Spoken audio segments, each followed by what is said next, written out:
नमस्कार. बार्शी संचारच्या मिळून सार्वजनिकच्या सखी सम्राज्ञी या कार्यक्रमामध्ये आपले सगळ्यांचं मनपूर्वक स्वागत.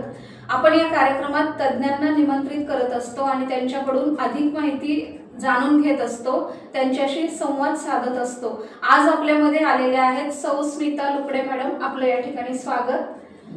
मॅडमनी 36 वर्ष MIT म्हणजे श्रीमती प्रयाग कराड विश्वशांती इंग्लिश मीडियम गुरुकुल बार्शी या ठिकाणी 36 वर्ष सातत्यानं नोकरी बजावलेली आहे आणि त्यांचं सुरुवात त्या मूळच्या बेळगावच्या आहेत आणि त्यांची भाषा कन्नड आहे, त्यामुळं त्यांच्याशी आपण संवाद साधणारच आहोत आणि मराठी चांगल्या रीतीनं बोलतात मॅडम, त्यामुळं आपण त्यांच्याशी संवाद साधूयात आणि अशी माहिती जाणून घेऊयात मैत्रिणींनो की नवीन पिढी आपली आता आपण त्यांच्यापेक्षा पुढचा काळ अनुभवतो आहोत आणि खूप असा आव्हानाचा काळ आहे.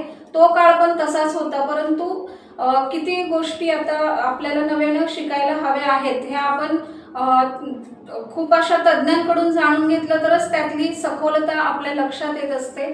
चला तर मग अधिक माहितीसाठी मॅडमशी संवाद साधायला सुरुवात करूया.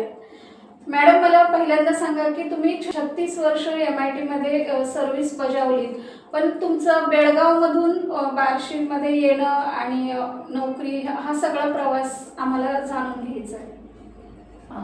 मी बेळगावची जरी असेल तरी आता लग्नानंतर म्हणून मी बार्शीला आले.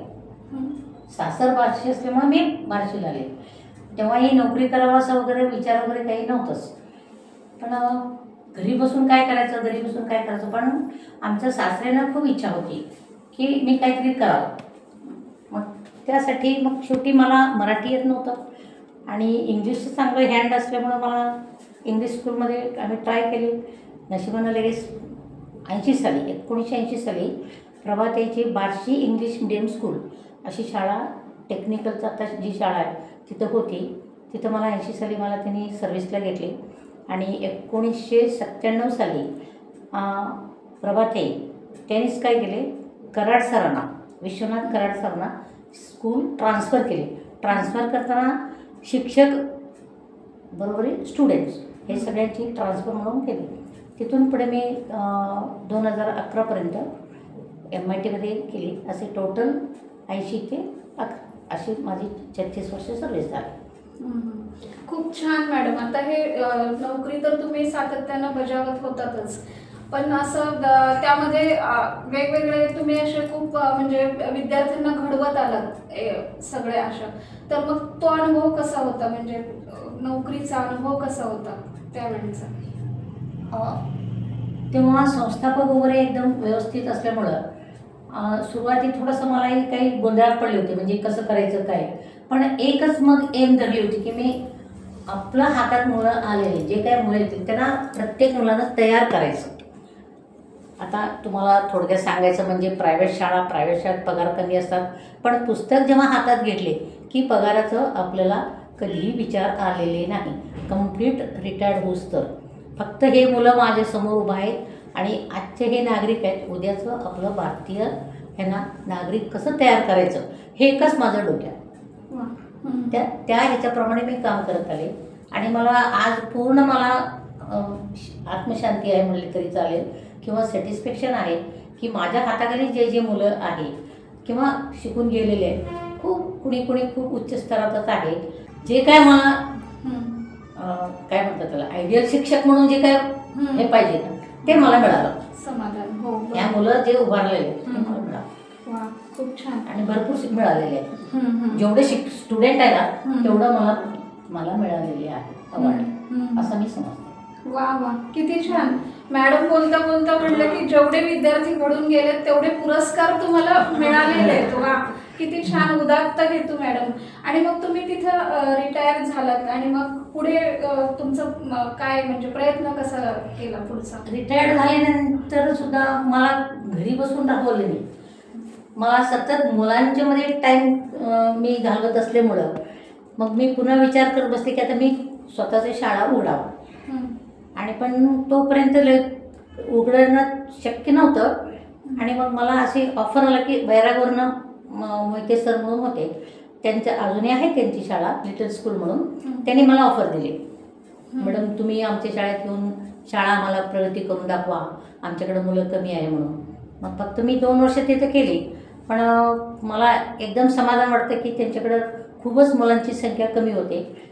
70 मुलं होते आणि असं वाटलं की मला आता या वैराग हे नवीन आहे गाव, मला तरी कोणी ओळखत नाही, मी कुणाला ओळखत नाही, तरीसुद्धा माझं स्वभाव म्हणा किंवा वाहून जाणे, मुलांचं लाईफमध्ये वाहून जाणे याची स्वभावामुळं जवळजवळ 250-250 मुलं मी 2 वर्षात त्यांना मी करून दिली.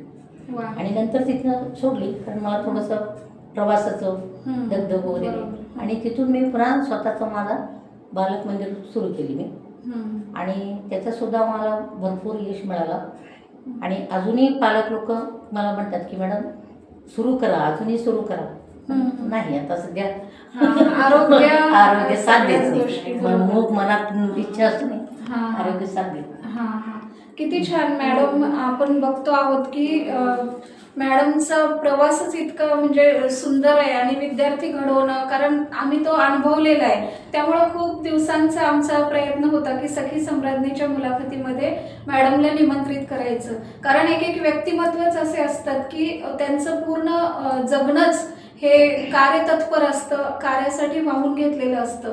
त्यातलंच हे एक लुकडे मॅडमचं व्यक्तिमत्व आहे. आणि त्यांनी जेव्हा म्हणजे शाळेच्या प्रांगणात जेव्हा शिक्षकी पेशा म्हणजे होत्या, तेव्हा अतिशय कणखर, अगदी असं बोलण्यामध्ये तत्परता, मोठमोठे गॅदरिंग जे शाळेचे होतात त्यामध्ये पण विद्यार्थ्यांना पूर्ण तयारीनिशी झोकून देणं. तर मॅडम मला हे सांगायचं ह्यासाठी की तुम्ही जेव्हा असं कणखरतेनं म्हणजे वावरत होतात त्या सगळ्या ह्याच्यात, आणि विद्यार्थींचा सगळा ओघ होता, तो झंझावात अनुभवताना म्हणजे कसा होतं, म्हणजे त्यावेळेचं तुमचं मानसिकता काय होती नेमकी त्यावेळेची? अनुभव म्हणल्यानंतर मॅडम काही अनुभव चांगले पण होते, काही अनुभव थोडंसं कडू असले म्हटले तरी चालेल. सगळे पालक सारखे नसतात, कुणी अपोज करणारे असतात, कुणी आपल्याला वावा करणारे असतात, पण 75% सगळे मला रिस्पॉन्स खूप छान दिलेले आहे पालकापैकी आहेत. त्याच्यामध्ये सगळे आपण सोडून टाकायचे, पण दोन्हीही म्हणजे पालकांकडून पण तसा प्रतिसाद म्हणजे काही चांगले प्रतिसाद, काही वाईट म्हणले तरी आता ते नाराजगी. पण विद्यार्थी घडले मॅडम, व्यवस्थित विद्यार्थी घडले. मग त्यावेळेला तुमचं म्हणजे पद्धत काय होती शिकवण्याची, घडवण्याची? तुमचा एक हातखंडा कसा होता? कशा पद्धतीने तुम्ही मुलांना मार्गदर्शन करत होता? मला पुस्तकीपेक्षा संस्कारावर मला जास्त विश्वास होता मॅडम. तर आता संस्कार म्हणले तर नेमकं काय की आपण फक्त श्लोक म्हणून घ्यावं हे असं नाही. मुलांची मेडिटेशन, एकाग्रता कसं वाढवायची, त्यासाठी मी सकाळचे जी काय अर्धा तास आपल्याला प्रेयरचं किंवा प्रार्थनेचं जे टायमिंग असतो त्याच्यात मी 10 मिनिटं मेडिटेशन घ्यायची. अगदी 3 वर्षापासून 5 वर्षापर्यंत मुलांची मेडिटेशन, एकाग्रता वाढवण्यासाठी. आणि जवळजवळ 25 ते 30% संस्कारवर मी भर दिली. आणि मग त्याच्यातून मग शिक्षण. बरोबर. आणि जेव्हा मुलं हे सगळे संस्कार शिकवल्यानंतर त्यांची आत्मविश्वास जेव्हा वाढत जातो तर ते अभ्यासात सुद्धा त्यांची उतरतच जातं, ते आत्मविश्वास अभ्यासात उतरतच जातो, असं माझे विचार. बरोबर. खूप छान मॅडम, कारण बरोबर आहे जेव्हा एकाग्रता वाढणं खूप महत्वाचं आहे. एकाग्रता असले तरच होणार आहे ते, असं मी विचार केले. आणि सगळे माझ्या हाताखालचं सगळ्या शिक्षकांना सुद्धा मी सांगायचे अगोदर संस्कारला जास्त महत्व द्या. आणि नुसता नाही की श्लोक म्हणून घ्या, करून घ्या. श्लोक तो मनापासून म्हणतो का नाही, डोळे झाकलेला आहे का नाही, किंवा त्याची स्पष्ट उच्चार येतात का नाही, हे प्रत्येक टीचरनी सगळ्यांनी लक्ष द्यायचं, त्याच्याकडनं पुन्हा म्हणून घ्यायचे. बरोबर आहे. हे सगळं रुजलं पाहिजे मॅडम ज्या त्या वयामध्ये. बरोबर नाही, रुजलं पाहिजे म्हणजे आपल्याला ते कष्ट करणं गरजेचंच होतं, त्याशिवाय मुलं तयार होणारच नाही. आणि हे बघा मॅडम, एखादी आता हुशार मुलाला कोणी हुशार करतातच, पण दगडाला हुशार करणे तरी अवघड असतं. आणि माझं हट्ट हे होतं की हुशार मुलांना मागे बसवायची, आता सध्या कसं आहे, हुशार मुलांना पुढे बसव हां. हां, आणि जी लक्ष देत नाही त्यांना मागे बसव, आणि त्या आपोआप जातातच, ऑटोमॅटिकली जातात. मग माझं तसं नाही, अगोदरच टेस्ट घ्यायची आणि हा ह्याच्यामध्ये कसं आहे त्याला पुढं जागा द्यायची आणि त्याच्याकडे लक्ष द्यायचं. मग हे आणि त्या मुलांकडून ह्या मुलांनी शिकून घ्यायची. वा. आता 40 मुलं आहेत तर एकटी बी पुरणार नाही, बरोबर आहे. तर त्यातलं 10 मुलं तरी माझ्या हाताखाली तयार झाले ना, ठीक आहे, तू आता 10 मुलं तयार कर. अरे वा. हां. म्हणजे ऑटोमॅटिक माझं 20 मुलं माझे तयार आहे. आता ते 20 मुलं ना, चला बाकीच्यांना तुम्ही तयार करा. ह्याच्यात थोडंसं मला वेळ लागत होते, पण सगळे पूर्ण क्लास तयार व्हायला पाहिजे, हे एकच माझी इच्छा. म्हणजे एक पिढी जे काय म्हणतो, आता माझा हाताखाली एक क्लास आहे तर ते पूर्ण एक पिढीत झालं ना मॅडम. बरोबर. मग मी आता जर फर्स्ट स्टँडर्डला मी गेली, 1st to 4th, जर मी ते 4 वर्ष माझ्या हाताखाली, म्हणजे भरपूर मला चान्स मिळाला त्यांना पूर्ण तयार करायला, पाया पूर्ण पक्का. किती छान. म्हणजे तुम्हाला विद्यार्थी आला की असं एक वेगळा आनंद होत असेल, चला मला घडवायचंय. जसं मूर्तिकाराला एखादा छानसा दगड भेटला की त्याला बरोबर त्यात मूर्ती दिसते आणि तो बरोबर मग त्याचं जे भाग नको आहे तो काढून टाकलं की बरोबर मूर्ती तयार होते. तसं तुमचं काहीतरी मला वाटतं आता ऐकताना की मुलं दिसले की चला ह्याला आपल्याला घडवायचंय, तयार करायचंय. किती छान हा उदात्त हेतू. आणि मग सामाजिक मूल्य पण रुजवली जात होती मॅडम, शिक्षण आणि संस्कार म्हणलं, पण विद्यार्थ्यांवर सामाजिक बांधिलकी, मग ह्या गोष्टी सगळ्या कसं रुजवत होतात, त्यासाठी उपक्रम घेणं. आता एक तर माझ्याकडे मुलं लहान वर्गाचंच होते आणि अगोदर त्यांना आता समाजाचं म्हणल्यानंतर अगोदर सुरुवाती आपल्याला शाळेपासूनच सुरू करावं लागतं, बरोबर आहे. मग शाळेचं स्वच्छता, त्याच्यामध्ये मुलांनी मनापासून ते करायचं. आता एक इंग्लिश मिडियमला असल्यामुळं तिथं श्रीमंताची मुलं जास्त, पण तिथं त्यांना तसं वागून मला चालणार नाही. आता कालचं काम सगळ्यांनी करायचं म्हटलं तर सगळ्यांनी करायचं. आणि सर्वात महत्त्वाचं म्हणजे पहिला मी झाडू धरायची, मी हातात झाडू धरायची आणि मी सुरुवात करायची, मग चला माझं बरोबर का काही काम करायचं असेल तसं. आणि तिथून मग पुन्हा थोडंसं गावात उतरवलं, गावात येऊन मग गावातला स्वच्छता करा, एक कुठलं तरी पॉइंट किंवा परिसर, त्या परिसराची स्वच्छता करणे किंवा झाडं लावायची आणि मुलांना छोटंसं झाड द्यायची, चला हे चिठ्ठी लावून ठेव कोणत्या वर्षी लावलेलं आहे आणि मग पुन्हा कसं कसं वाढ झालं त्याची लिहून ठेव, 1 वर्षानंतर किती इंच वाढ, हे त्याची पुन्हा पालकांनीही त्यांना सांगायचं की मग तुम्ही लक्ष द्या आणि मुलांना तसं सांगा. म्हणजे सामाजिक मूल्य अशा रीतीनं रुजवत होतं. बरोबर आहे मॅडम. कारण ना माझी मुलगी मॅडमच्या हाताखाली तयार झालेली आहे आणि हे सगळं तिच्यात परिवर्तन मी अनुभवलेलं आहे. मॅडम जे सांगतायत त्यामुळे मी चांगल्या रीतीनं त्यांना विचारू शकते, कारण इतर मैत्रिणींना कळण्यासाठी. आणि मॅडम हे पण आहे की स्पर्धा खूप होत होत्या तेव्हा, आणि म्हणजे स्पर्धेमध्ये पण खूप उतरवलं जायचं मुलांना, म्हणजे कॉम्पिटिशन आणि विनर हे असं, हा पण एक मला सांगायला खूप छान प्रश्न विचारले तुम्ही मला. सांगायला मला आधी इतका आनंद वाटते. तेव्हा इंग्लिश मिडियमला स्कॉलरचं एक्झामला कोणी बसवतच नव्हते. मी धाडस केली स्कॉलर परीक्षेला, ते इंग्लिश मिडियममध्ये. मग सुरुवाती मी स्वतः आमच्या आम्ही MITला तेव्हा होतो, जादूवर म्हणून मुलगा आता सो सध्या पुणेला आहे, आणि आम्ही बसवले तर तो जिल्ह्यात 8वा नंबर आला म्हणजे. वा, पहिला मुलगा इंग्लिश मिडियमची स्कॉलरशिपमध्ये 8वा नंबर आला. म्हणजे इतका आनंद वाटला मला भरपूर. म्हणजे मला वाटलंच नव्हतं की तो पास झाले तरी होणार की नाही, हे असंही होतं, विचार होता मुलगा, त्या प्रश्न नाही. पण इंग्लिश मिडियमची पहिला एक आपली ट्रायल म्हणून त्या वर्षी भरवली मी सगळे. किती मोठं. आणि नंबर मिळवणं म्हणजे नंबर तर मिळवलेच. त्याच्यानंतर स्पर्धा परीक्षा भरपूर करून घेतलेली आम्ही. ॲबॅकसचं होतं, पुन्हा नॅशनल ओलिम्पियाडची एक्झाम तुम्ही ऐकली असेल, त्या एक्झामला मी बसवलेली आहे. आणि त्याच्यामध्ये सुद्धा मुलांनी जवळजवळ पहिला, दुसरा, तिसरा नंबर वगैरे सगळे पटकवलेले आहेत. कुठलाही मग असो ते कार्यक्रम किंवा इंटरनल स्कूलची गॅदरिंग म्हणावं किंवा एखादी कार्यक्रम घेतले तिथेही आम्ही भाग घेत होतो.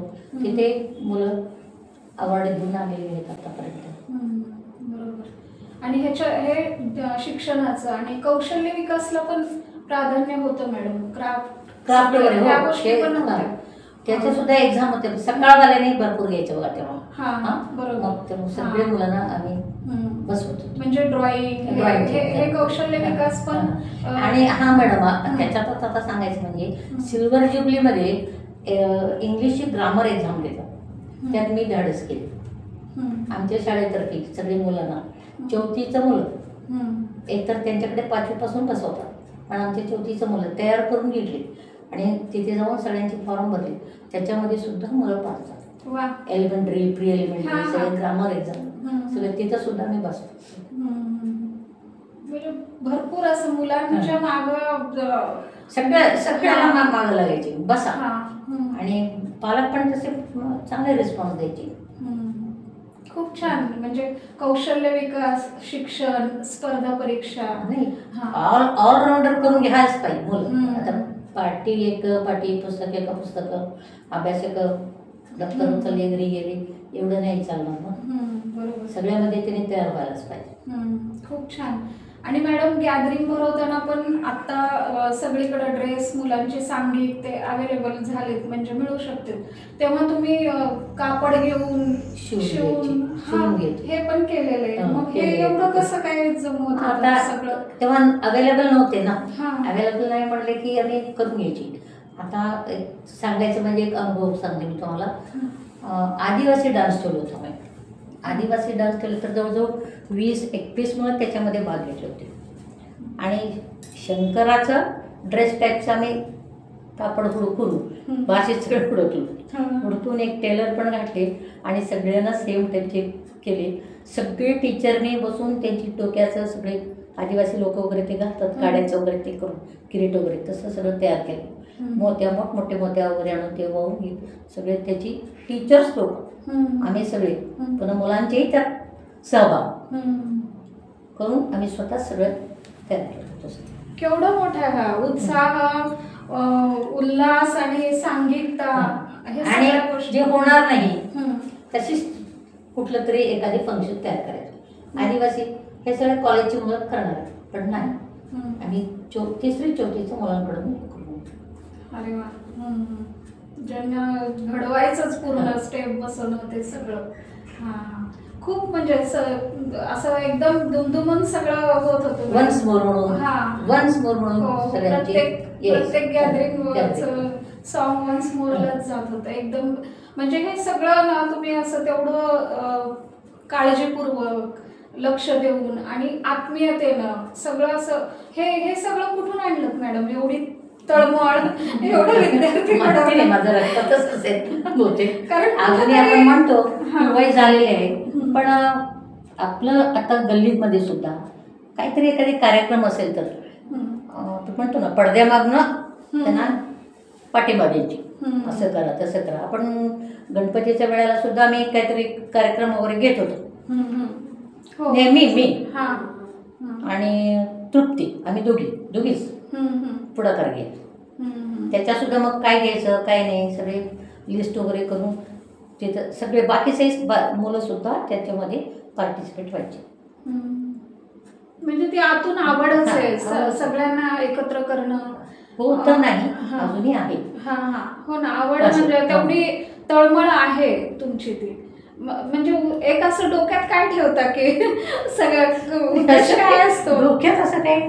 म्हणजे उद्देश काय? कारण असं करणं सोपं नाही ना मॅडम. त्याला वेळ द्यावा लागतो, श्रम द्यावं लागतात, सगळं म्हणजे योगदान द्यावं लागतं. म्हणजे आपण म्हणतो ना हे सगळं मॅडमचा आपण प्रवास ऐकतोय आणि एवढ्या सगळ्या गोष्टी आपण ऐकतोय, पण एखाद्या कार्यरत असताना म्हणजे संसार घर हे पण बाई स्त्री म्हणून तेवढंच महत्त्वाचं असतं. आणि जिथं कार्यक्षेत्र आहे तिथं एवढं योगदान, एवढं सगळ्या गोष्टींनी परिपूर्णतेने तळमळून घडवणं हे पण खूप मोठं गोष्ट आहे. हे सगळं तुम्ही सांभाळलात म्हणजे खूप मोठ्या ह्याच्याने तर म्हणून तुमचं जास्त विशेष असं वाटतं की खूप प्रेरणादायी असं हे व्यक्तिमत्व आहे.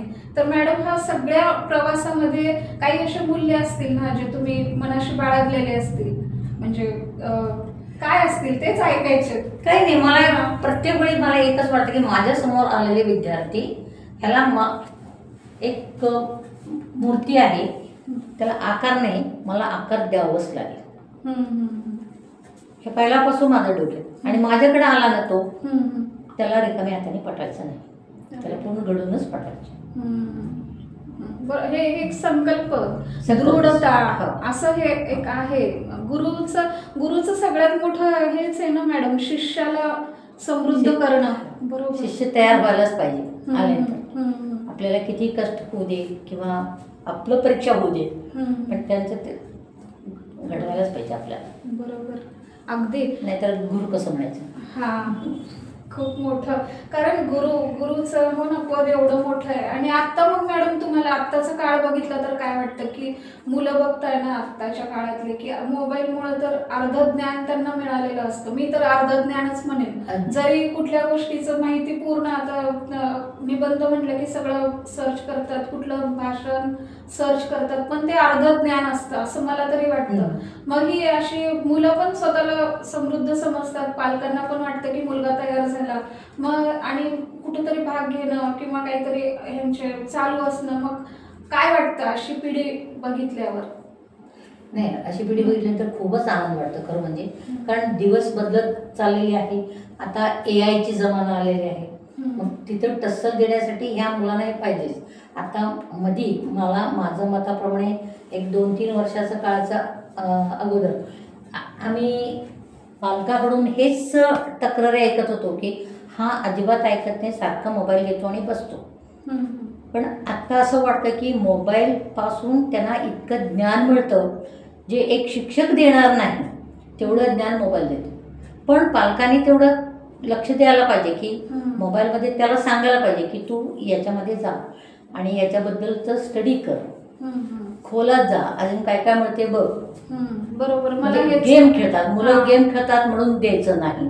अगोदर हे गोष्टी पालकांनीच दिली, त्यांच्या आनंदासाठी, त्यांना टाइम मिळण्यासाठी पालकांनी दिली. चल जेवायला बसायचं, मोबाईल बघत जेवा, म्हणजे मला त्रास देत नाही ना, ठीक आहे. पण आता तसं नाही, मोबाईल शिवाय गत्यंतर नाही असं मला एक वाटतं. आता काळच असा आलेला आहे की मोबाईल शिवाय गत्यंतर नाही. पण मुलांनी मोबाईलमध्ये काय बघतात किंवा काय नाही हे पालकांनी थोडीशी लक्ष देऊन मुलं भरपूर पुढं जाईल. पण कल्पना शक्तीचा विकास पण करायला हवा ना मुलांनी, असं म्हणजे तयारच सगळं असं मला वाटतं की म्हणजे कल्पना शक्तीचं याच्यामध्ये आता सध्या जी काय शिक्षण पद्धत जी आहे ना त्याच्यात भरपूर बदल केलेले आहे सरकारने. मग त्याच्यामध्ये ह्याच्यावरच जास्त आहे. तुम्ही जी काय कल्पना शक्ती म्हणता, इमॅजिनेशनवरच भरपूर प्रश्न आहे. पण पुस्तकातलं खाली अगोदर मुलांना असं सवय होतं की स्वाध्याय जी काय आपण म्हणतो स्वाध्याय सोडवायचं, मग स्वाध्यायामधलाच प्रश्न येणार आहे, मग एवढंच करायचं. आता तसं नाही, कुठलं प्रश्न विचारतील एवढं पूर्ण धड्यातलं हे कुणालाही माहिती नाही. म्हणजे प्रत्येक लाईन एवढे काळजीपूर्वक वाचून आणि त्याच्यावरचं मग पुन्हा कल्पनेने उत्तर. आता तुम्ही जर पुस्तक जर पाहिले असेल किंवा स्टडी केली असेल तर त्याच्यावरचा प्रश्न, प्रत्येक प्रश्नाचं 2-3 प्रश्नासाठी तुम्हाला काय वाटतं, what do you think, what do you think, हे प्रश्न आहेतच. मग हे कल्पनाशक्तीवरच आलं ना हे प्रश्न. म्हणजे त्यांची मनातच सांगावं लागेल. म्हणजे हे सरकारने सुरू केलेले आहे आणि खूप छान मला हे बरं वाटते. म्हणजे नको आहे पुस्तक एक पुस्तक नाही, इथून पुढं मग पुन्हा काहीतरी विचार करून थोडक्यात येतील, पुन्हा त्याच्यावर ते वाढवतील. किंवा थोडंसं मला असं वाटतं की पालकांनी किंवा शिक्षकांनी त्याला थोडंसं पाठिंबा दिले तर अजून तो काहीतरी विचार करतील. बरोबर. आता उदाहरण सांगायचं म्हणजे आम्ही काय म्हणतो, आता अगोदर कसं होतं की किंवा माझी आई म्हणे की मुलांची असं होतं की माझी आई उंच आहे, माझी आई गोरी आहे, माझी आई घरातले कामं करते, असंच होतं. मग आता भरपूर मुलं बदललेली आहेत. आई काय विचार करते, काय काम करते, कुठं नोकरी करते का, ह्याच्यामध्ये असे काही निबंध आम्ही पाहतो. मग त्यामुळे मुलांचंही असं वाढ चाललेलं आहे. ह्याच्यामध्ये कुणाचं तरी हे पाहिजे, रेस्पॉन्सिबिलिटी म्हणा हा. किंवा पुश करायला हम्म. पालकांनी टीचर्सनी हम्म. थोडंसं भरपूर मदत करायला पाहिजे. म्हणजे त्यांची कल्पना शक्ती विकसित करायला प्रोत्साहन त्यांना मिळत पालकांपेक्षा राहायला शिक्षकांनीच पाहिजे. जास्त द्यायला पाहिजे. हा. कारण घरापेक्षा मुलं शाळेत जास्त वेळ घालतात. तर प्रत्येक शिक्षकाने कुठला मुलगा कसा आहे, काय विचार करतो आणि ह्याला मी काय अजून मदत करू शकते का ह्याला पुढे आणण्यासाठी, हे जर प्रत्येक शिक्षकाने जर विचार केले तर मला असं वाटतं की प्रत्येक मुलगा तयार होईल वा. वर्गात. बरोबर. हम्म. कारण मुलं हुशार असतात हा. पण योग्य मार्गदर्शन मिळत नाही. हम्म. बरोबर. त्या वयात तरी हा, त्या वयात तरी भेटणं महत्त्वाचं. कमीत कमी हा. त्या म्हणजे 5वीपर्यंत म्हणा 6वीपर्यंत म्हणा त्यांना गरज असते, मार्गदर्शनाची गरज असते. पण एकदा त्यांच्या पायावर उभा राहिल्यानंतर ते आता आम्ही सांगितले बुडकायला सुरुवात करतात मोबाईलवर, हम्म. तोपर्यंत तरी शिक्षकांची हम्म. 90% शिक्षकांची काम, 10% पालकांची. हम्म. बाकी सांभाळून घ्यायला विद्यार्थी हा, तयारच आहेत विद्यार्थी स्वतः. बरोबर. नाही त्यांना म्हणजे हा. हे दाखवले, हा. हरभऱ्याच्या झाडावर त्यांना जर आम्ही बसवले हम्म. तर मुलं खूप खुश होतात. हम्म. आता सध्याचा माझा अनुभव, मी अजूनही बसले नाही, मी ट्युशन घेते. हो मॅडम. अजूनही माझं ट्युशन चालू आहे. तर काही स्टुडंट असं आहे टाइम झाला तर निघून जातच नाही. अरे. आणि मी कधी म्हणत नाही की तुम्ही जा, हा. कधी म्हणत नाही. छान ना. हा, फक्त एवढंच म्हणते की अंधार व्हायचा अगोदर बघा, हम्म. घरी जायचं तुमचं तुम्ही बघा, हम्म. ते तुमचं रिस्पॉन्सिबिलिटी. किंवा तुमच्या घरचे लोक आले ठीक आहे, हम्म. मग मी कधी वेळेचं बंधन घालत नाही. बसा मग 2 तास बसा, 1 तास झाला माझं ट्युशन संपलं घरी जावा, अजिबात नाही. विशेष आहे मॅडम हे. काही हा. मुलांची इतकं म्हणजे मला आश्चर्य वाटतं. हा तेच. त्यांनी कोण स्वतः करतात मॅडम, मग ते पुस्तक घेऊन मी हे अंक करू का, हे शब्दाचं अर्थ लिहून घेऊ का, हम्म. म्हणलं तुला वाटतं ना हम्म. घे पुस्तकं. किती छान. पण ते शिकवणारे तेवढे समरस होणारे पाहिजेत, तेव्हा विद्यार्थ्यांना ही गोडी लागते. नाही नाही, आम्हाला त्यांचे इंटरेस्ट बघून आम्हाला हे हा. वाटतं. हा. बरोबर आहे. चला ही करायला लागली ना मग तिला अजून तयार करा. हम्म. मग ते बरोबर त्यांच्या बरोबर अजून दोघं तिघं तयार झाल्यानंतर मग अजूनही बरं वाटतं. चला ती बसली म्हणजे आपणही बसू. हम्म. बरोबर आहे. कारण म्हणतोच ना आपण, ज्ञान ही संजीवनी आहे. जेवढं त्याचं आत्मसात करू तेवढं त्याचा मधाळता लढीवाळता वाढत जाते. पण ते कळणं महत्वाचं. महत्त्वाचं आहे. हा. त्यासाठी तुम्ही जे सुरुवातीचं सिंचन म्हणलात ना, एकाग्रता होणं, हे हा, जे ते- ते मूल्यामुळं हे घडतं. ते कुठल्याही काळात एकाग्रता हे तर पाहिजे. आणि आता सध्या तेव्हा आपलं, मी तर म्हणते की आपल्या काळात हे सगळं नव्हतं. एक्सरसाइज, योगा हे काही नव्हतंच. आता ह्याच्यासाठी इव्हन युथ सगळे म्हणजे तरुण मंडळीच ह्याच्यावर जास्त भर द्यावा. वर्कआउट करतात, प्राणायाम करतात. देवाचं सुद्धा आश्चर्य वाटतं. अध्यात्म वाढलंय. सगळीकडे अध्यात्मामध्ये जर बघितले ना तरुण मंडळी जास्त दिसतात, आनंद वाटतो. नाही बरोबर आहे. अध्यात्माचं पण अध्यात्म पाहिजे. अध्यात्माशिवाय मग शांतच होत नाही मुलं. नाहीतर बघा मग पुन्हा राग करायचं मुलं, येथे आपोआप शांत होतात अध्यात्मात राहिले. ते पण तुम्ही संस्कारामध्ये केलेलं आहे. म्हणजे संत तुकाराम, संत ज्ञानेश्वर हे पण तुम्ही केलेलं आहे. दिंड्या काढणं हे सगळं केलेले आणि अजूनही चालू आहे मॅडम. माझ्याकडे जे मुलं आले ना, आता आपणच आता भेटलो तर आपण नमस्ते नमस्ते म्हणतो. माझ्याकडे ही पद्धत नाही. मुलांनी जाताना मला श्री स्वामी समर्थ म्हणूनच जायचं. नमस्ते नाही, गुड नाईट नाही, गुड मॉर्निंग नाही. मग ह्याच्या पाठीमागचा उद्देश काय, त्यांच्या तोंडातून तर देवाचं नाव निघालंच, त्यांना सवय पडून जाईल. माझी थोडंसं स्वार्थ आहे याच्यामध्ये. आज माझ्याकडे 25 मुलं आहेत. 25 मुलं जाताना रोज स्वामी समर्थ मला म्हटले, मला 25 वेळा म्हणावं लागेल त्यांना. श्रवण पण तेवढंच. बरोबर. माझा स्वार्थ झालं. आध्यात्मिक स्वार्थ आहे. पुण्य प्राप्त करण्याचं मी बसून जप घेणार नाही. म्हणजे ह्या लेकरांच्या ह्याच्यामुळं माझा तोंडून 25 वेळा नाम निघालं, नामस्मरण झालं. खूप छान, मस्त. बरोबर. मॅडमशी आपण संवाद साधतोय आणि अगदी फुलाच्या पाकळ्या एक एक अशा उमलाव्यात तसं त्यांच्याकडचं ज्ञानाचा ठेवा असं उमलताना आपल्याला अनुभवायला मिळतोय. आणि नक्कीच हा सुगंध दरवळतोय मॅडम. म्हणजे वेगवेगळ्या गोष्टींचा एक अनुभूती मिळतीये आमच्या सगळ्यांना. आपण मुलाखतीच्या शेवटाला जातोय. आपल्या मिळून साऱ्याजणी मधल्या पण आपल्याला प्रश्न विचारतील. एक प्रश्न विचारत असतात. नमस्कार मॅडम. नमस्ते. माझा असा प्रश्न आहे की कोणत्याही मुलांना कुठल्याही शाळेमध्ये ॲडमिशनच्या वेळी त्यांच्या पालकांनी कोणत्या गोष्टी लक्षात ठेवायला हव्यात? आत्ता ॲडमिशनची जेव्हा प्रक्रिया सुरू होईल तेव्हा पालक आणि ॲडमिशन देणारे म्हणजे आपण थोडक्यात आता हेडमिस्टर म्हटले तरी चालेल, दोघांनी काळजी घ्यावं लागेल. दोघांचाही अभ्यास भरपूर लागेल. आत्ता हल्लीच्या काळात कसं आहे, ॲडमिशन पैसे जास्त भरा, डोनेशन द्या, ॲडमिशन मिळून जाईल. पण डोनेशन जास्त दिलेले आता कुणी ऐकणारला राग देऊ नका, 25 लाख 30 लाख 50 लाख करून MBBSला ॲडमिशन घेतले, डोनेशन घेतले, मिळालं, डॉक्टर झाले, उद्या पेशंटचे हाल काय? हे मोठा प्रश्न. हां, मग तिथं बुद्धिमत्तेचाच प्रश्न आहे.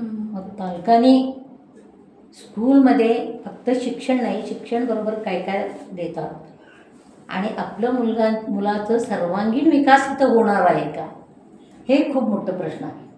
ह्याची अभ्यास त्यांनी ॲडमिशन घ्यायचं अगोदरच स्टडी करावं लागेल. शाळेबद्दल किंवा भेटा काही करा. आणि आता हेडमिस्टरचा प्रश्न आल्यानंतर त्यांनी ॲडमिशन देताना पालकांचं फॅमिलीची आपण बॅकग्राऊंड जे म्हणतो मॅडम, ते खूप माझं मताप्रमाणे बॅकग्राऊंड पण खूप म्हणजे पालकांनी मुलाकडे लक्ष देतात काय नाही, किंवा आईवडील आज बरचशाकडे आईवडील दोघंही नोकरीला आहे. मग दोघंही नोकरील्यानंतर मुलाकडे कोण लक्ष देणार? आजोबा आजी सगळे लक्ष देतील खाण्यापिण्याकडं, कपडे लत्याकडं, त्याची शिक्षणाचं काय, बाकीचं आवडीनिवडीचं काय. हां, ह्याच्याबद्दल त्यांची तुम्ही किती टाईम देणार आहे, तुमच्या मुलासाठी तुम्ही किती टाईम देणार आहे असेल. आता बरोबर, माझं काळातलं मी गोष्ट सांगते. ॲडमिशनला आल्यानंतर एकच मी अट घालत होती, तुम्ही मी स्वतः ट्युशन घेते, पण पालकांना मी सांगायचं तुम्ही ट्युशन लावू नका, पण अभ्यास घेताना, मुलांचा अभ्यास घेताना सगळे काम सोडायचं, समोर बसायचं. एक असं असतं पालकांची, मी 4 पोळ्या करून येते, कुकर लावते, तोपर्यंत तू एवढा अभ्यास कर. नाही चालणार, हे अट घालत होती पालकांना. आणि मग माझ्याकडे तक्रारला येऊ नका. बरोबर आहे. आता काय थोडक्यात एक अनुभव मी सांगते. आता एका मुलीने होमवर्क करून आली होती, माझ्या हातूनच टिक केले, सही केली. दुसऱ्या दिवशी पालक आले माझ्याकडे, माझी मुलगी इथं 5 अक्षर चुकलेले, तुम्ही टिक केले, सही केली. म्हणलं हो बरोबर आहे. मग मुलगी होती 4 वर्षाची, मग असं कसं तुम्ही चेक केले? होमवर्क कोण करून घेतले घरी? मीच करून घेतलेले. तुम्ही शिकलेले आहे का? कॉन्व्हेंट झालेले आहे, मुंबईमध्ये माझं शिक्षण झालेलं आहे. मॅडम वाईट वाटतं म्हणलं, मुंबईमध्ये शिक्षण कॉन्व्हेंटमध्ये होमवर्क तुम्ही करून घेता का? चुकीचं करून घेतले. म्हणजे ह्याच्यात काय समजायचं, तुम्ही माझं परीक्षा घेण्यासाठी करून घेतले का? मग मी तुमची परीक्षा घेणार आता. म्हणजे हे सुद्धा आपल्याला स्टडी पाहिजे ना मॅडम. नाही बरोबर आहे. हे छोटं छोटं वाटतात, छोटं छोटं नाही, खूप सिरियस आहे. माझं मताप्रमाणे हे खूप सिरियस आहे. मुलांवर पहिला चूक झालं तिथंच त्याला आपल्याला हे करावं लागतं, सुधारावं लागेल. पुढच्या वेळी असं कर बरं का, आत्ता नाही ऐकून घेणार, नाही चालणार. आत्ता माझं समोर थोडा करून दाखव. बरोबर आहे, अगदी ते तिथंच झालं तर बरोबर आहे. म्हणजे विद्यार्थी हो ना, बरोबर आहे. घडवताना पालक आणि शिक्षक दोघांची भूमिका तेवढीच महत्वाची. तेवढं सारखेच आहे. खूप छान मॅडम. जाता जाता तुम्ही आता आपण एवढंसं खूप म्हणजे चांगल्या रीतीनं सखोलतेनं खरं तर एवढं सगळं चर्चा केली, म्हणजे सगळ्या गोष्टींवर असं ऐकलं की खूप चांगल्या रीतीनं आम्हाला सगळ्यांना बोध झाला. आता जाता जाता मॅडम असं म्हणजे काय सांगाल की आता ही नवीन पिढी तर उगवतीये, तयार होतीये, घडतीये आणि वावरतीये समाजामध्ये, तर पालक आणि मुलांमधलं एक नातं आत्ताच्या काळामध्ये कसं असायला हवं? आता त्यांचं वयाप्रमाणे त्यांनी नातं ठेवावं. लहान मुलं जर असेल तर आई समाधानी असायला पाहिजे आणि समाधानीनं मुलाकडे लक्ष द्यायचे. तरुण मुलगा असेल तर मित्र म्हणून समजून तो त्याच्याकडे लक्ष द्यावं लागेल आणि चर्चा करून, प्रत्येक गोष्टी चर्चा करून मुलांचं प्रत्येक विषयामध्ये इंटरेस्ट घ्यायला पाहिजे आईने. आणि त्याची काय प्रॉब्लेम आहे बरं का, ह्याकडनं खूप महत्त्वाचं वाटतं बरं का मॅडम माझं. बरोबर आहे. हां, त्याची इंटरेस्ट कशात आहे आणि तो का हट्ट धरतो, मग ह्याच्यापासून काय फायदा होईल का नुकसान होईल. ठीक आहे, मग फायदा होत असेल तर प्रश्न नाहीच. जर नुकसान होते असं तुम्हाला वाटत असेल तर त्याला समजावून सांगणे.